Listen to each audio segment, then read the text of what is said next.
Donc suite et fin de la vidéo concernant la presse durant la Seconde Guerre mondiale et donc conclusion avec la Libération. Donc à la Libération, la presse connaît une vague d'épuration et une restructuration. Selon l'ordonnance du 30 septembre 1944, les journaux ayant paru après le 25 juin 1940, date d'entrée en application de l'armistice, doivent disparaître, ce qui représente la quasi-totalité de la presse française.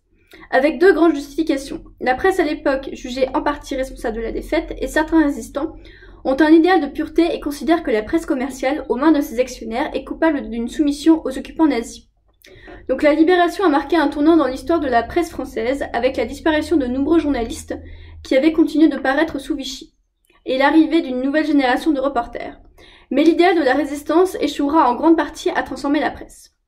Parallèlement, la presse clandestine, issue des réseaux de la résistance, donc avec les journaux comme Combat ou Libération, obtient pignon sur rue et se veut le porte-voix d'une nouvelle génération de journalistes débarrassés de toute considération commerciale. Mais ces titres se retrouvent tôt ou tard rattrapés par la réalité économique et leur lectorat s'étiole.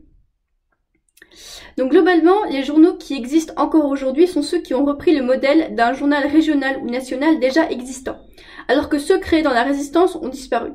Tous ceux qui suivaient en fait la ligne de Camus à Combat, donc d'un journalisme pur, ne tenaient pas compte du public qui ne voulait pas seulement de l'information mais aussi des divertissements et des faits divers. Et ceux qui ont su refaire les journaux d'avant-guerre sans éléments collaborationnistes ont gagné la bataille. Donc en outre, les effectifs de la presse ne changent que partiellement. Les nouveaux titres sont bâtis autour des anciennes rédactions, hormis une minorité de dirigeants et de journalistes, principalement des éditorialistes, qui sont condamnés dans le cadre de l'épuration. Donc quand Hubert Beuve-Méry crée Le Monde sur les ruines du temps en décembre 1944, il reprend l'immeuble, les machines, les ouvriers et les journalistes, qui n'étaient pas considérés comme collaborationnistes. Même les réformes structurelles de l'esprit de la résistance et visant à chasser les marchands du temple peinent à s'imposer, comme les règles qui imposent la transparence des comptes, respectées seulement par le Canard enchaîné et Le Monde, qui sont des journaux de gauche, ou la restructuration de la distribution de la presse. Si un système coopératif est finalement instauré par la loi Bichet en 1944, c'est le puissant groupe Hachette, surnommé à l'époque la pieuvre verte, qui contrôlait déjà les rouages du système d'avant-guerre, qui en devient l'opérateur.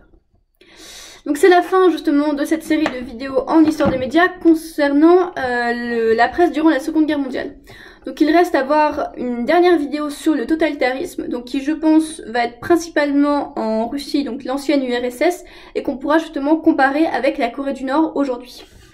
Voilà, donc à tout à l'heure.